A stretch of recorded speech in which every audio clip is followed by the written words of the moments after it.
So good afternoon, everybody. Get seated. I want to thank you all for coming here today for the celebration of Ashland becoming a dementia-friendly community.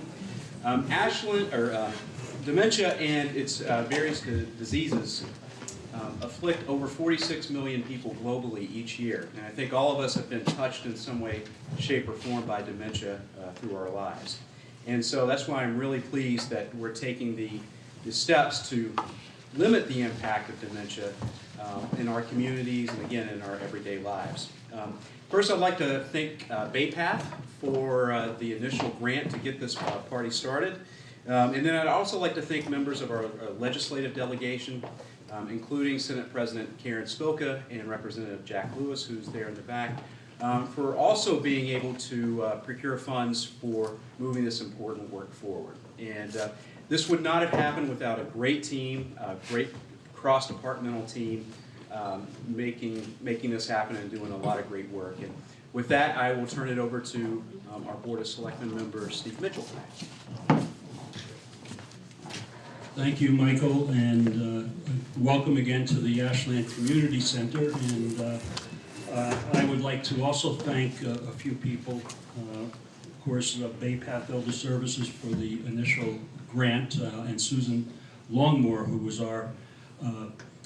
the WACA-TV representative that worked with us through this process. We also, the Board of Selectmen, also provided a small grant, and we got a substantial amount of funding through the state budget, through the assistance of Senate President Spilka and Representative Lewis as well. So much appreciated, and that allowed us to get to where we are today. So I want to acknowledge the folks that worked on this committee. Of course, my co-chair, Joanne Duffy, and Susan Roby, Jennifer Wolfing. Some of the folks are in this room, some not. Diane Wilkinson, Keith Roby, Officer Dimitri Karpousis, Doug Peck is here today, Jay Burns is not, KG Nariana is in the room, Beth Reynolds, Jen Ball, Mike Herbert, and then the folks that really kind of put this thing together, that kind of came in towards the end of the program. Candy Wilson, Cara Terrell, and Kim Kotab were instrumental in getting this event oriented. I also want to mention Attorney Arthur Bergeron. Arthur has been very active in the elder services throughout the Metro West area. So he's not here today, but Arthur is he specializes in elder services. So one other person I would like to mention, who was part of the committee at the very beginning. Unfortunately, she passed fairly recently, and that was Mary Mortensen. So it's a great group of people, and I just want to thank them, and I'll turn this over to Joanne. I just want to take a picture. Thank everybody for coming today. You're here because you had an interest or you contributed to our initiative, and we are truly thankful. It's taken us a while to get here, but we're truly excited about it. We've already started providing training for some town employees. We're going to train some businesses. We've worked, Cara has set up a memory cafe with the bagel table.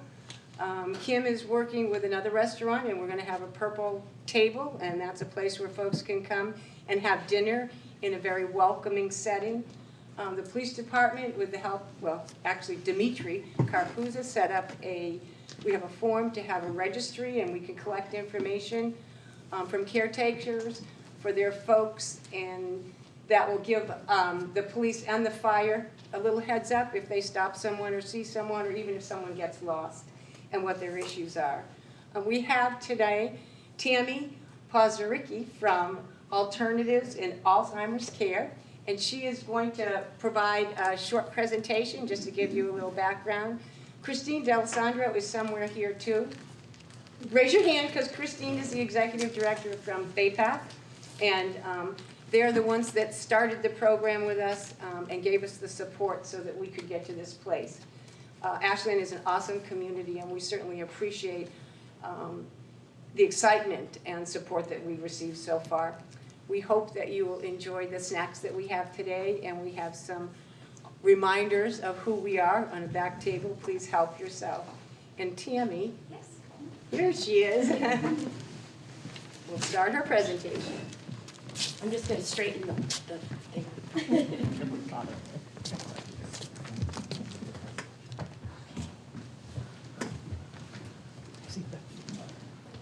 this come out? There we go. Hi, everybody.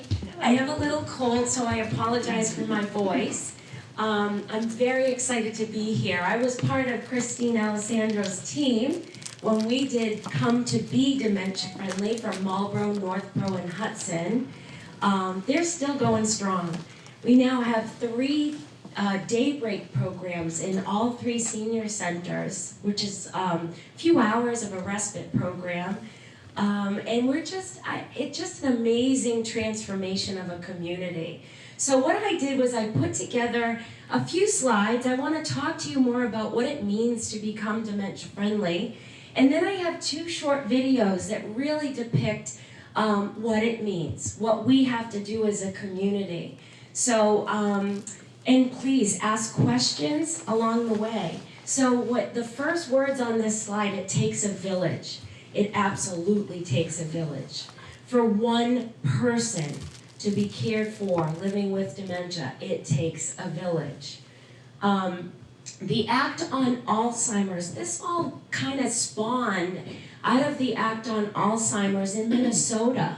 And the first team that worked with Christine, they all took a trip to Minnesota to learn about this Act on Alzheimer's. And it was really, how do you do that? How do you take a whole town and a whole community and make it dementia friendly? Well, they have a good way to do it.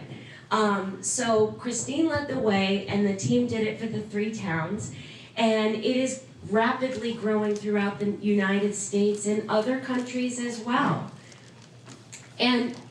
But for you to understand the epidemic of Alzheimer's, the 6th leading cause of death, I want people to understand that we're talking about Alzheimer's because it is the most prevalent dementia disease process. However, there's so many more that are out there.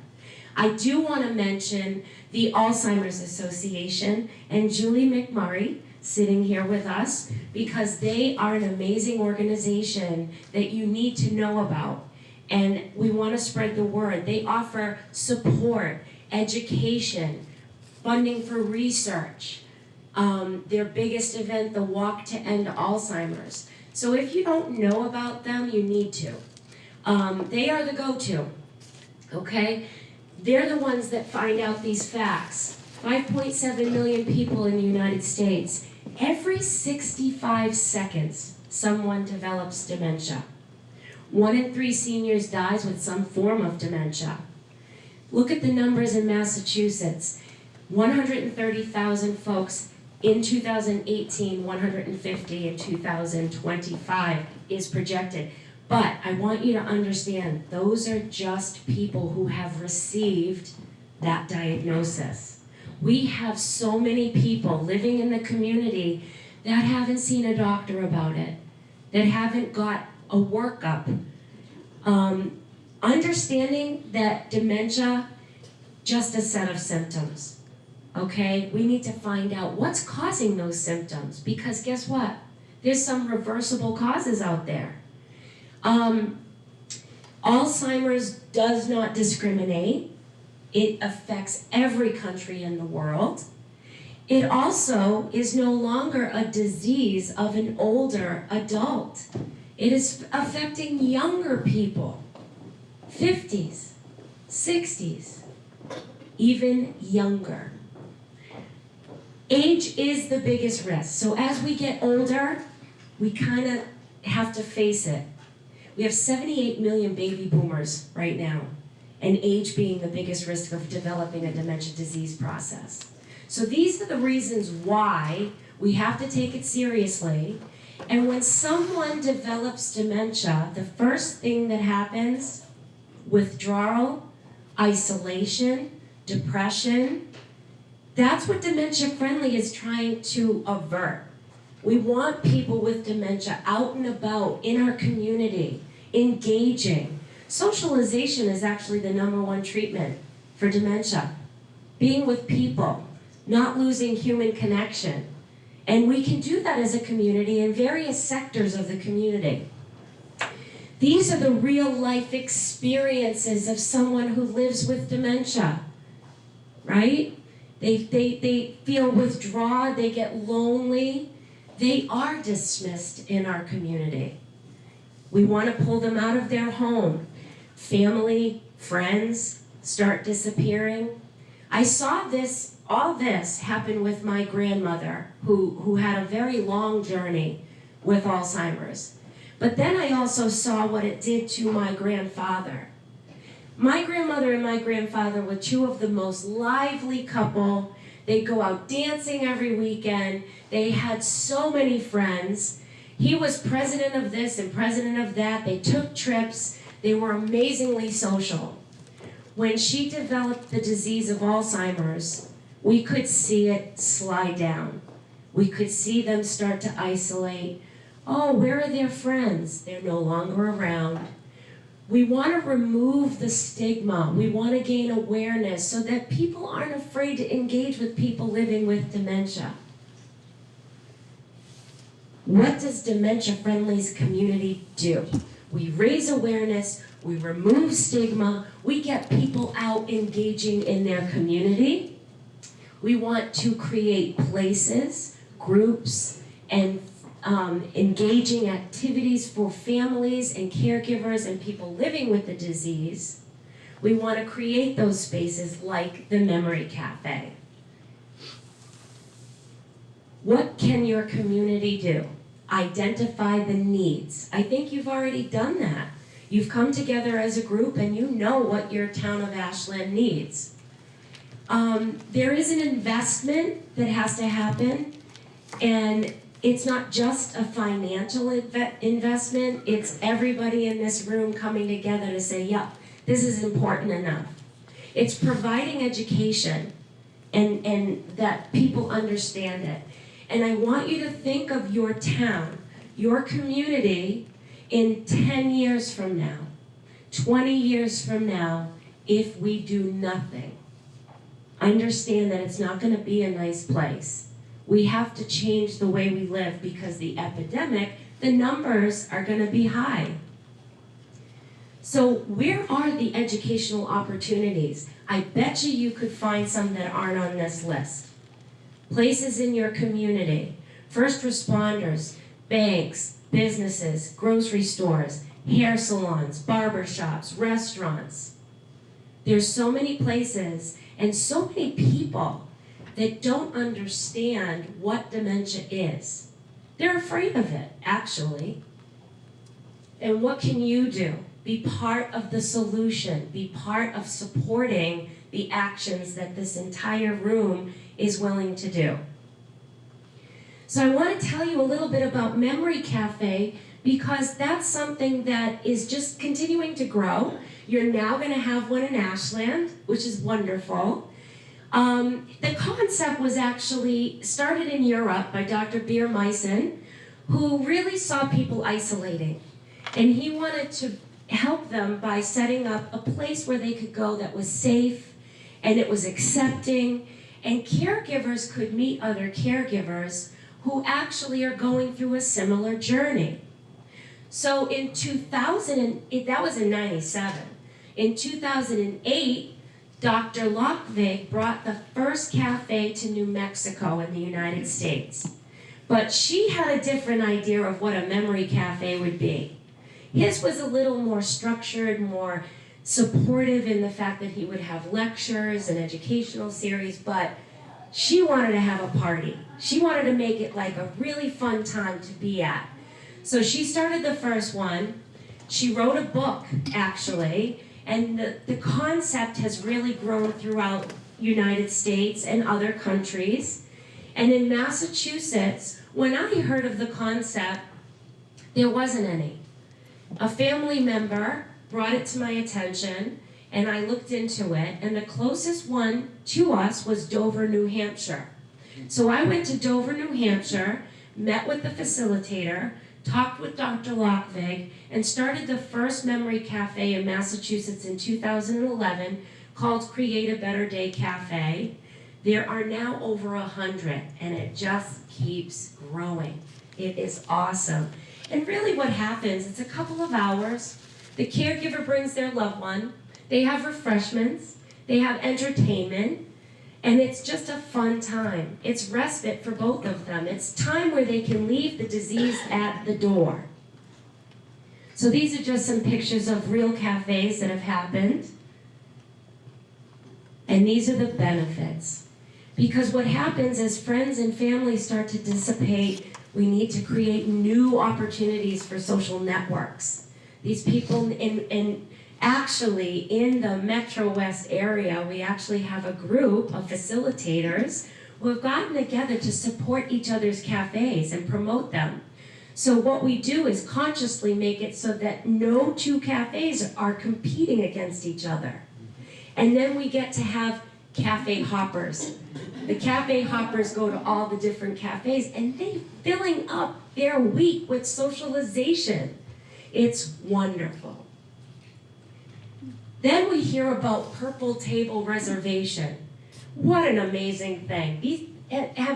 Raise of hands if you've heard of Purple Table Reservation. It is a wonderful concept. Jennifer Appizitis, who owns the Red Raven restaurant in Acton, her mother died with Alzheimer's at age 62.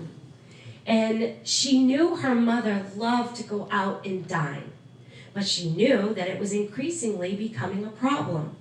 So she thought, how can I make it better for the person, the caregiver and the person, to actually be able to leave their home and go out and have a meal?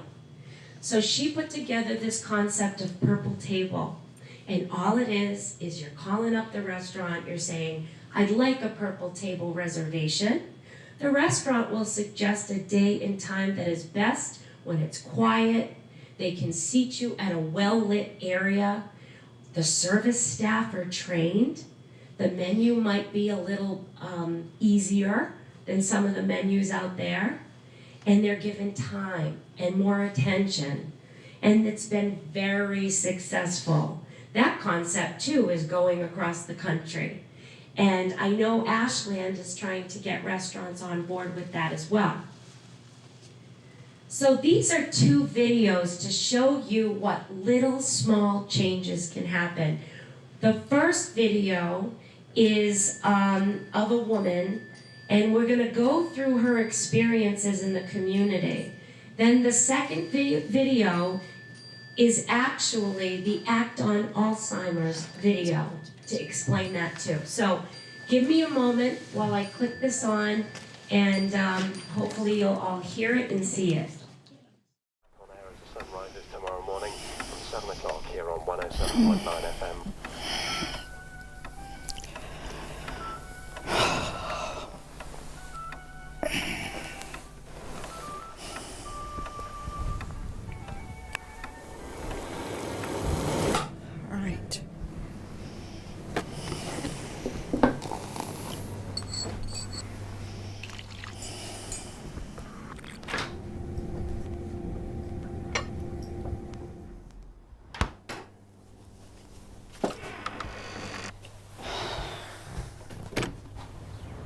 It's not raining. Good.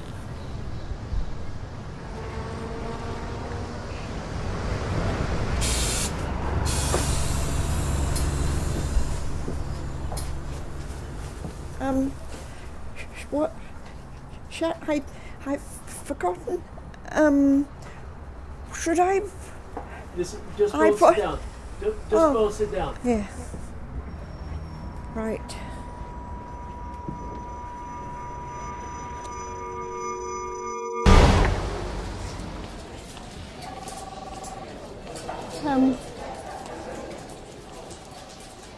Oh, that way. I don't know what.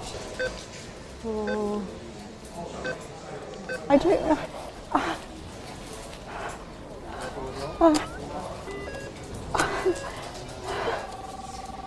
Could you please?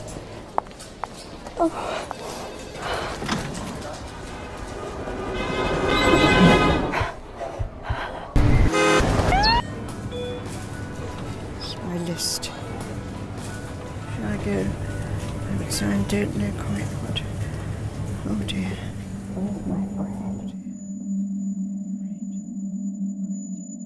Chicken cheese. What? Chicken cheese? Sorry. Oh. Oh. I don't know.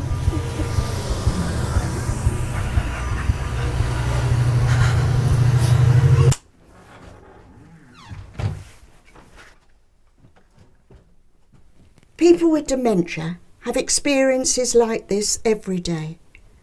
A little bit of understanding, tolerance and patience can make all the difference. I'll tell you what, if you go into the seats just there, Right. when we get there, I'll call you, okay? Okay, madam. I can't get on. Let me help you. This way. Thank you. Can I have a look at that list? Yes. Chicken and cheese. Oh, Let's go this way. thank you. Find out how to become dementia friendly. Contact Alzheimer's Society today.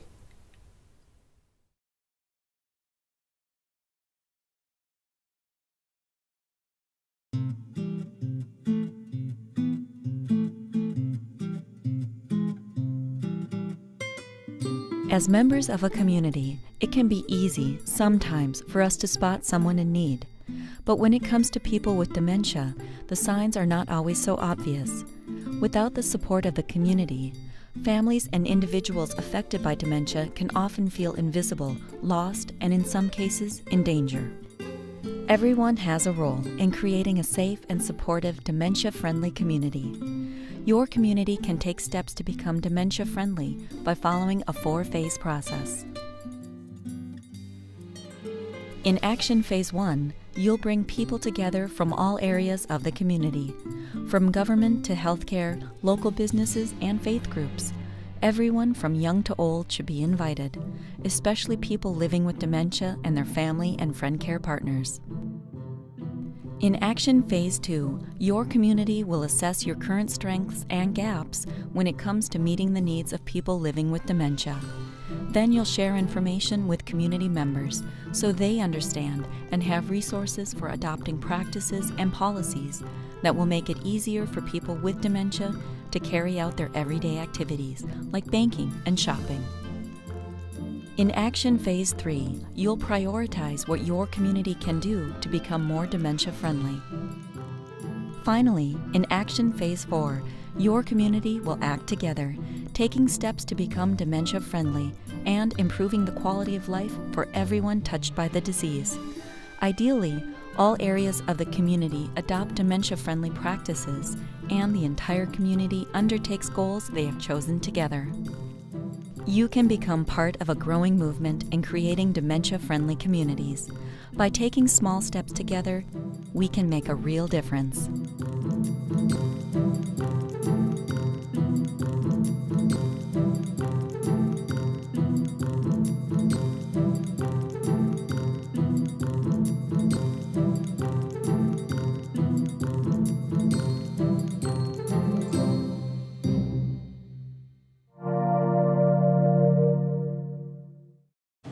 There we go. This is my favorite poem. I love this. People will forget what you said. People will forget what you did, but they never forget how you made them feel. It's a beautiful poem. Okay, so that's it. Does anybody have any questions for me? Yes. Yes, excuse me. Originally, you say you go to the community to get people who have dementia. Is that a database thing that you develop, or how do you find out about these people? I think it's just bringing awareness. We're not going to go and identify, and people aren't going to come out with signs on their head saying, you know, I have Alzheimer's. But I think when we decrease stigma and we increase awareness and we make it easier, like you could see that woman and how she could easily navigate the community with just a little patience and understanding. instead of isolating and having people to do it for her. Right. So I think once those changes are made, then the caregivers learn, you know what? We can go out, we can go to the grocery store, we can go to the bank. So I think you'll see more involvement with people and see more people actually out and about. And these people would do it, you're encouraging them to do it alone. If they're safe to do it alone, if they're safe, you know, maybe the caregiver that goes with them doesn't need to be the one doing the transaction. You know, they just need to be there for their safety to get them back home. Thank you. What are the educational programs like for the individuals in the local business? For example, I don't yet think I have Alzheimer's, maybe a little bit of it, but I was in a bank yesterday and had some problems and asked to speak with someone. Now, I'm aware of speaking slowly because dear one, that's him, is hearing impaired. But she kept talking to me and telling me that this is the way it was and that she couldn't tell me anything. I'm going, wait, I think I got a little rude. Stop. I don't like to be interrupted.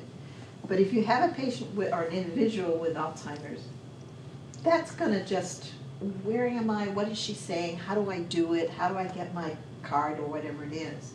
So the factor of educating those people in the community who will be directly dealing, not just the caretakers, but the bank staff or the grocery staff or whomever. How do you go about doing that? So what we did in Marlboro, Hudson, and Northborough was we really encouraged leadership in those businesses to get educated and then therefore educate the employees. We actually had a train-the-trainer model going on, and the Alzheimer's Association is also involved in educating communities as well. And then there are outside senior service agencies and companies that are offering trainings to multiple organizations. You have to first start with a buy-in. The business has to buy into the fact that they think this is important, you know? Because you will have some restaurants that say, yeah, no thanks, I don't want to be purple table. But in all honesty, if you don't know someone personally with dementia, you will. And I think the more people that are touched personally by it, or professionally, that it will become a need and a want and a desire to become educated and understand it. You'll always have individuals that don't want any part of it, right? Thank you very much, and good luck. I'll be here to help you. Cheer you on.